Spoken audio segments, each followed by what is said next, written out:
hello everybody, how's it going today? Glowplasma 231 here, back in today to talk about Oshi no Ko, chapter number 158. This chapter is titled Jewel.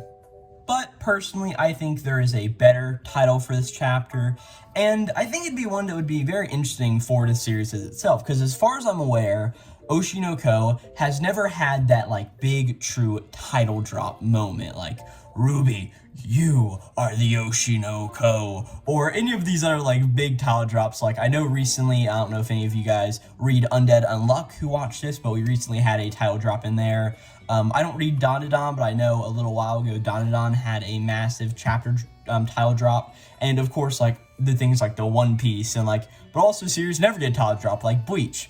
And being with this chapter in Zalphone, I will get to that whenever I get to it. I'm not going to spoil it early in lieu of talking about it a second sooner, but I feel like we should at least take a part of this title and add it into the whole, oh, hey, this is chapter, right? So instead of chapter number 158 titled Jewel, I think it should be called chapter number 158 of Oshi no Ko, Oshi no Cliffhanger, because this is the biggest cliffhanger I've ever seen. No, the main character isn't having a hand on the cliff like Aqua isn't one hand on the cliff and that branch barely extruding out and holding on to that for dear life. No, this isn't that type of cliffhanger, but it is still one hell of a cliffhanger that if you know right now, you know, but we will get into that. But first, I need to say what happened last time on Oshi no Ko before we hop into the chapter itself. And last time we had a big chapter that was really revolving around a sibling relationship between, of course, Aqua and Ruby. The two of them were sort of just hanging out at home and just being really good friends and sisters and brothers and all that sort of stuff. And you could really tell the family bond between the two of them. And we ended off on a really nice moment of the two of them sort of passed out on the couch together, sort of just laying there as Miyako walks into the room and just oh man, look at that, it's so cute, right? And I don't just have you know, I'm sure a lot of people called this, but I especially just called it in the last video there, saying to hey guys, I'm just going to remind you that, well, if you take a look at that, that's the calm before the storm. That was my alternate title for that video, which I think may have done better because the video did dog crap as it actually did. I titled it Ruby Calms the Allegations, and I thought it'd be oh, look at that, it's about the whole incest stuff, maybe you'll do something, right? But no, that video did absolute crap. Granted, it's only 4 days old, but still, it's bad, it's really bad. But yeah, this chapter is a massive cliffhanger, and it ends on something that yeah, I think a lot of us figured this would happen at some point. I personally didn't figure it would happen with this character. I figured it would happen with another character, but that's fine. We will get into it as we get into it, but we need to start first because we start off, of course, chapter number 158 titled Jewel.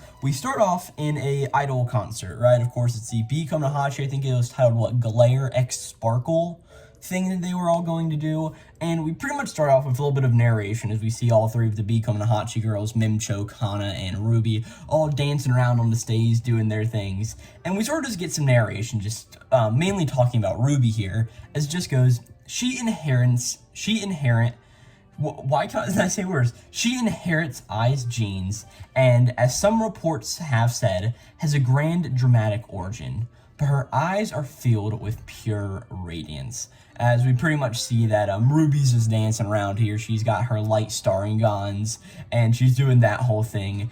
And we see in the audience watching this is none other than Nino, who, yeah, Nino is the other bad guy we gotta deal with, so I wonder what she's gonna do. I wonder if she does something at the end of this chapter. Who would really know? But, yeah, we pretty much see that Nino is sitting there, and she just sort of mutters the name Ruby Hoshino under her breath as she's sitting here watching this Become no Hachi performance, right? But as she's also sort of looking at this, she even just says to herself, she's become an idol that surpasses I now. So we're saying that, yeah, Ruby has got this better brilliance to her than I ever actually did, which is very interesting because, I mean, I's always been said to be oh, hey, this is literally the best person at this. So it's pretty interesting to see how they ended up doing that here. But we sort of just get a very interesting shot of Nino just staring off into the, staring off in front of her, almost zoning out the way her eyes are wide and like, yeah, they're massive. And she's just staring at Ruby. So just the sort of like dark fascination that Nino has with Ai, and of course now with Ruby. After this, we cut into the staff room of whatever venue they're performing at, as we pretty much see it's like, hey, this is the main conference room. And inside of it, we see all of the girls just sort of hanging out.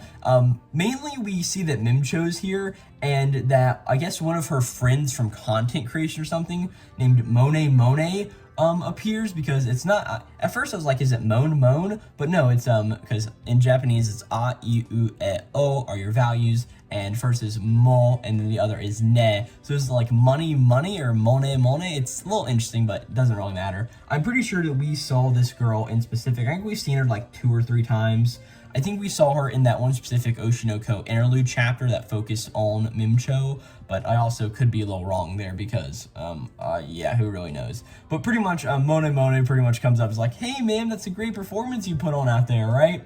And Mimcho's like, oh, man, you just came to watch us? Oh, well, thank you so much, right? And Mone just says like, hey, thank you for coming all the way to Miyazaki, too, because, of course, it seems like, hey, that's where they are performing at this venue today. They're performing in Miyazaki.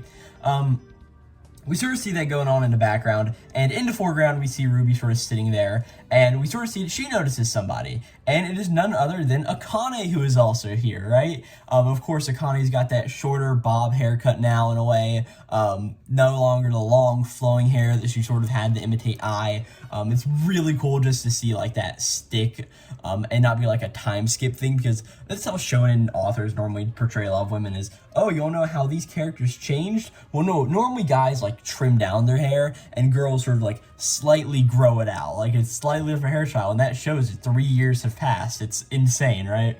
But pretty much Ruby's like, oh, hey, Akane, like, what's up, right?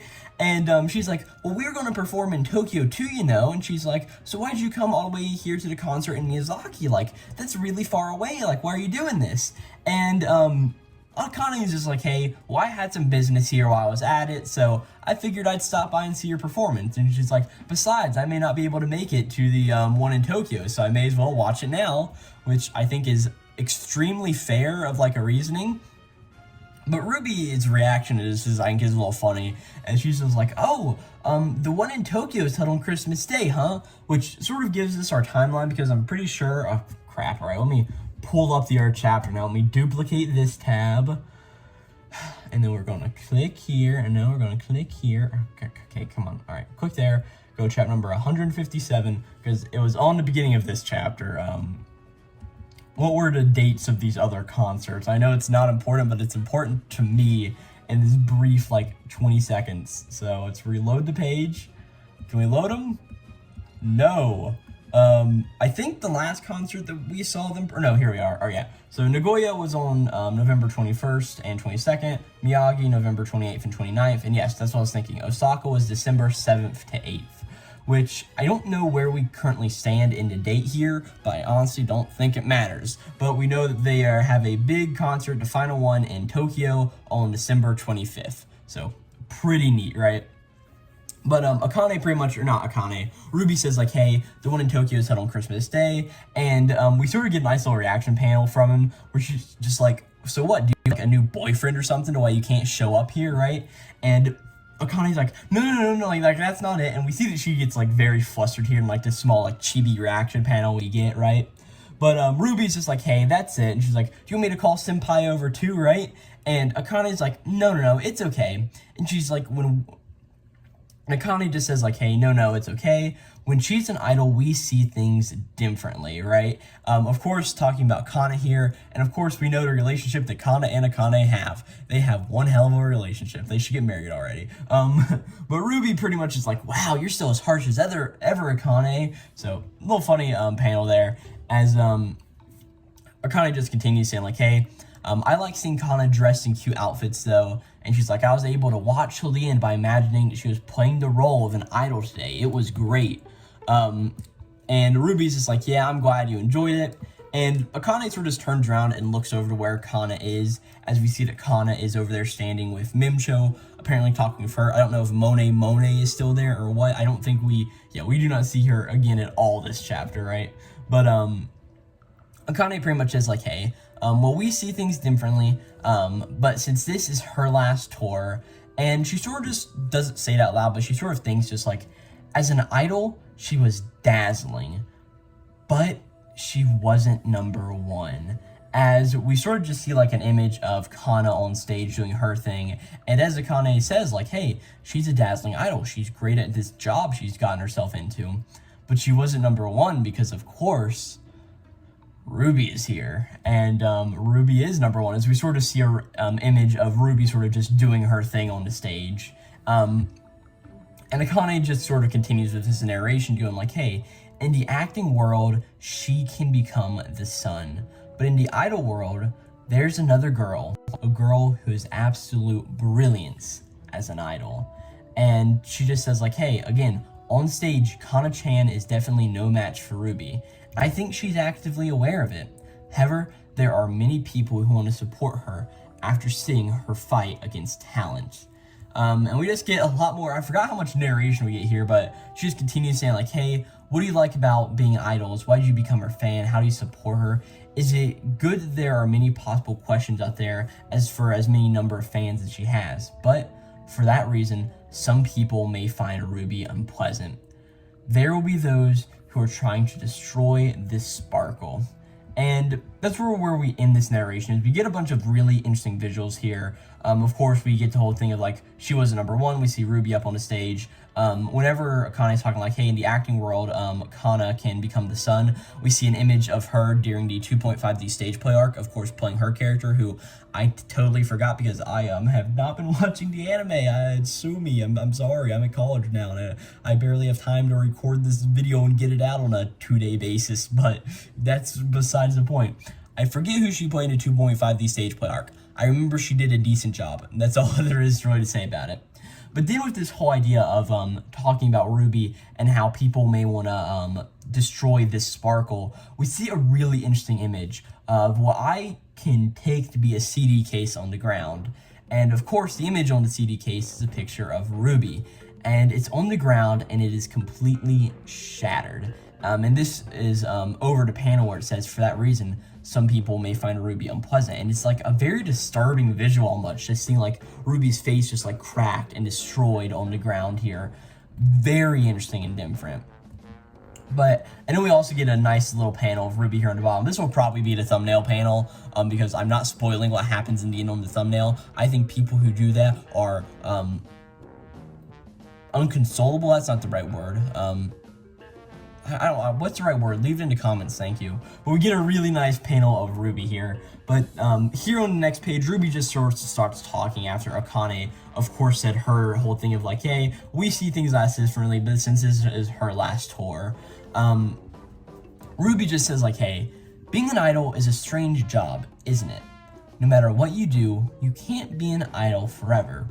Your youth is brutally limited, like a flower that blooms only once. You can't become a jewel that shines forever. And we sort of just see that she's got some flowers here that got given to her by presumably a fan or the venue or whoever it is. And we pretty much just see this is here, and we see there's a bunch of flowers here, which is why Ruby makes this analogy. But also she says that, hey, you can't become a jewel that shines forever. Of course, sort of hinting to the chapter title this time, right? It all comes back together in the end. But no, she actually says like, hey, you can't become a jewel that shines forever unless you become part of someone's memory after you die. And she specifically says, like Mama, of course, because I was an idol that became part of the mass memory. Of course, they're making a movie about her tragedy pretty much, right? I really hope another tragedy doesn't happen during this chapter.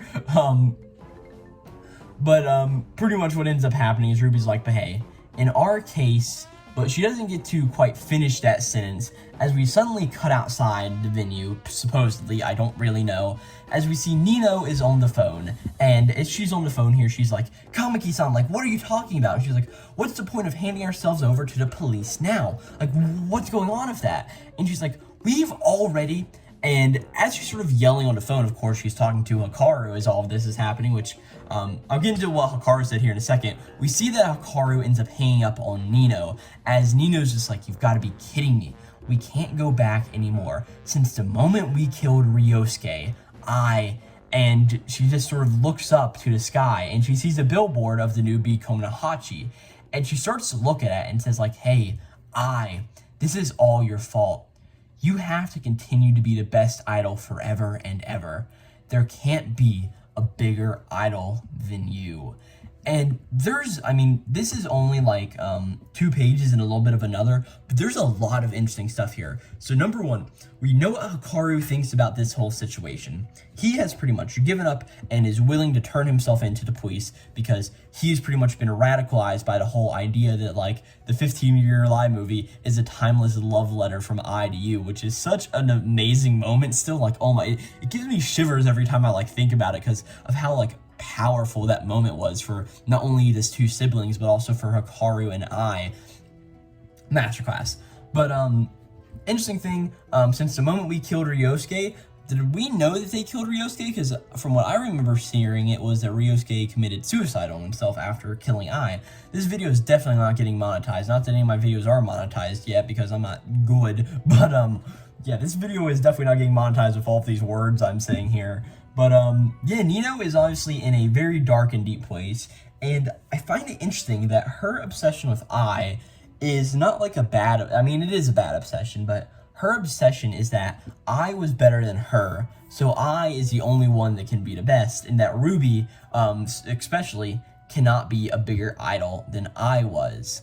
So it's very, very interesting what Nino's motivations are, because it's not a clear-cut sort of revenge sort of thing. It's a very twisted love, which I think is an idea that's been brought up in these chapters before, of Nino's love for is very twisted and deep. I'm pretty sure we saw that whenever she got first really introduced during the 15-Year Lie filming, along with the girl that Akane was playing, that I can't remember her name still, but I don't think that really matters. I mean, Nino...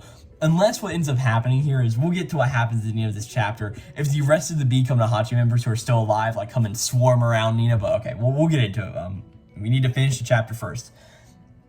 This is what's going on with Nino here. Nino has a very twisted love for That's all you really need to know and care about.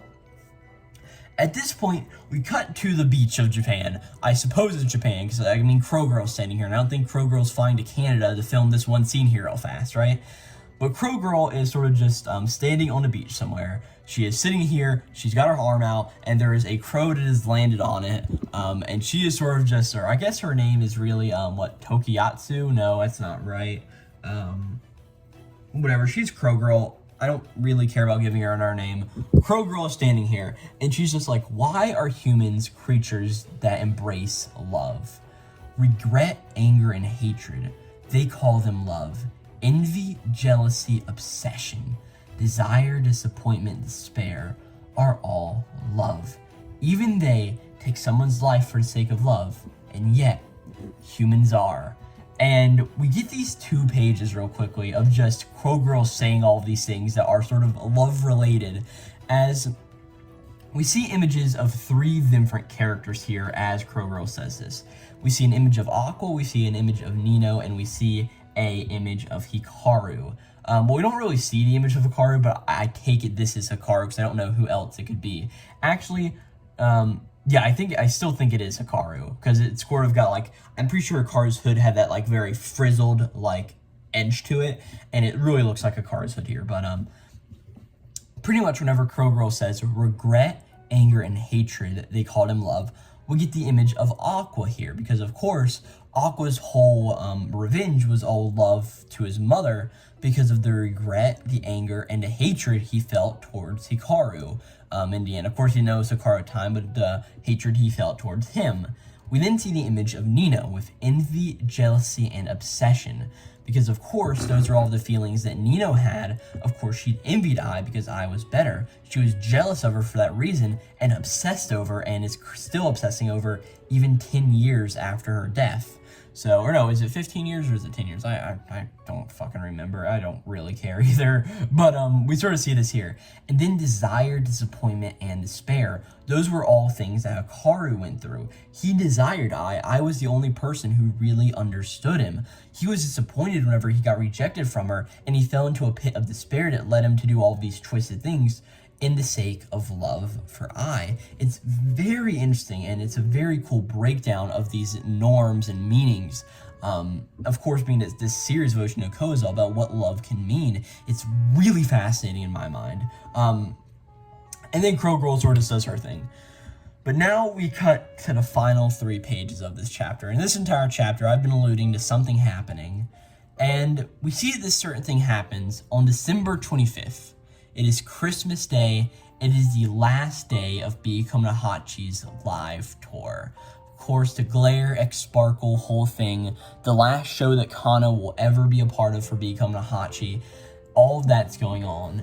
And we see that it is a clear day outside. We sort of see a cityscape shot establishing the area. And we see on a lot of billboards, there's a lot of like, hey, Become Hachi's performing today. Come check him out. We see it like 3 separate times. And it's really interesting. And as we just see this clear day, we see that Ruby is standing in front of the blinds in the house, right? And as she's doing this, she opens them up and sort of sees the sun shining through, of course, getting ready for this monumental day of Become Hachi, the last day with Kana, and the last day of this massively successful long tour. And we sort of just see as she's looking at the window, we don't get any sound effects here, but it's presumed that somebody gives a knock onto the door. And somebody gives a knock onto the door, Ruby slowly turns around. We see the light Starengons in her eyes as she turns around, and she goes and she just opens the door. And as she's opening the door, we see that there's a black cloaked figure standing outside of it. And we get a little bit of narration as this happens. The same sort of narration as like December 25th, Christmas, the last day of Become Hachi's live tour. A clear day. I'm sure the stars will look beautiful tonight. That was the day. As we see this mysterious dark cloaked figure produce a small knife from their side, and suddenly we see just an image of this character plunging the knife into Ruby's side, the same way it happened to Ai so long ago. And that is where we end this chapter of Oshi no Ko. I feel like I sort of need to stop there, like that should just be the end of the video, like there's no like final thoughts section or any of that sort of deal. But yeah, Ruby's been stabbed. I mean, yeah, I was reading this in my college library because, of course, as I've said, and I will probably continue to say, I'm at college now, so it's a big change for me. And I was studying in the library doing some communications work since I'm getting a communications-related degree. And I was sitting in there doing some work, reading a textbook, and I looked down at my phone yesterday, because of course I'm recording this, and it should be uploaded on Thursday, August 22nd here, a day after the chapter came out. And I'm sitting there, I'm like, oh, what time is it? And I'm like, oh, let's look down. And I looked down at my watch that I don't own. I looked at my computer and said, oh, it's 11. I'm pretty sure we're getting new Oshi no Ko today. Open up the computer, and I'm reading through this chapter, and I'm like, okay, the interesting is a little beginning, of course. Okay, Nino's here now, so what's going on here? Okay, the whole Akane Kana thing is a little interesting. Why are they sort of talking so much about how good of an idol Ruby is? And then we get to a whole thing of like, oh, okay, Hikaru wants to turn himself into police. It's really interesting. Okay, what does Crow Girl mean by this? Okay, that's cool. And then we get to these last 2 pages, and that final page of Ruby having the knife stuck into her. It's crazy. Presumably, we see a little bit of the face and hair of this character, and it looks like Nino. But there's one other possible character that it could be, because we see that these 2 characters have that same sort of interesting bob-style haircut, and it's Akane and Nino. Which one of the 2 is murdered Ruby, or not murdered yet? Who knows? She may survive. God, that would be such a twist now I'm thinking about it. If Ruby gets the same fate as Serena and has to live in a hospital for the rest of her life, and then Aqua would have to take care of her. Golly, that'd be so sad. But, yeah, that's really all there is to it. I mean, really the whole point of this chapter is building up to the end when we see that Ruby get stabbed here. We don't know where Aqua is, if Aqua's inside, if Aqua's out. Here on the forums, on the Oshi no Ko manga plus forums, I saw my favorite probably comment I've seen in a long time, that whenever Aqua's back, he's going to activate his Mingyoku, whatever it is, Dark Staringan, which I think is really funny. I don't really know enough about Naruto to really know what that is, but I know that the whole like Staringan is the whole or the Sharingan is the whole Naruto, like, eye thing that the Uchiha clan has, and I'm pretty sure that's, like, their ultimate form of it. I don't really know since I don't care for that series, but I thought that was a really, really funny comment coming into the end of this chapter. And of course, yeah, what's Aqua's reaction going to be? Is Ruby going to die? What's going on here? Like I said, the way that the character's face is, it can either be Nino or it can be Akane. I want to believe that it's Akane, or no, I want to believe that it's Nino, but also could be maybe Akane sort of trying to save Ruby here from going to, like, the dome and having everybody, we don't even know if this is at the dome or what. All we know is that it's like, hey, this is at the big, important, big final idol thing, and who knows, maybe Nino is going to set off, like, a bomb there or something, like, do a terrorist attack or something, who really knows. But, yeah, this is a really, like, insanely crazy chapter. Ruby gets stabbed. Like I said, Oshi no cliffhanger, that's what this, chapter should be called. And yeah, I don't really have anything else to say. This was an insane chapter. I really like the Crow Girl stuff we get. I really like Hikaru's motivation here, or Hikaru's non-motivation of wanting to turn themselves into police. And yeah, I don't have anything else to say. Thank you guys so very much for watching. If you did enjoy this video, I've got plenty of other Oshi no Ko chapter reviews on the channel, so you can go check out all of those. I even just started up a new series in Kagurabachi chapter reviews, so if you don't want to hear me talk about idol manga, but instead battle manga of the best kind in Shonen Jump, go check out those reviews. Those are pretty fun. I've put one up yet, but here in 2 days after this video gets put up, I should have the other one put up. So, yeah, pretty cool and neat. But yeah, with that, I don't have too much else to say. This really sucks because the next chapter is coming out on September 4th of 2024, which is what? Is that 2 or 3 weeks out? Wait, hold up. I don't like the idea that we gotta wait 3 weeks now to figure out what happens in this cliffhanger. I swear, Akasaka, if you really did this to us, I may not forgive you. So today's 24th. Okay, no, just 2 weeks. Just 2 weeks. Nothing bad. I don't know. That's pretty. No, wait. Today is what? August 22nd. 21st, 4th, yeah, okay, 2 weeks. I don't know why my math wasn't mathing there, but it has now been mathed.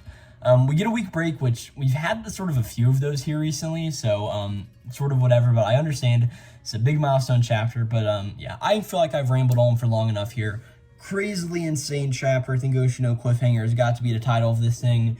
And yeah, thank you guys for watching once again, and yeah, I'll catch you guys next time. This will be Glowplasma 231 signing out.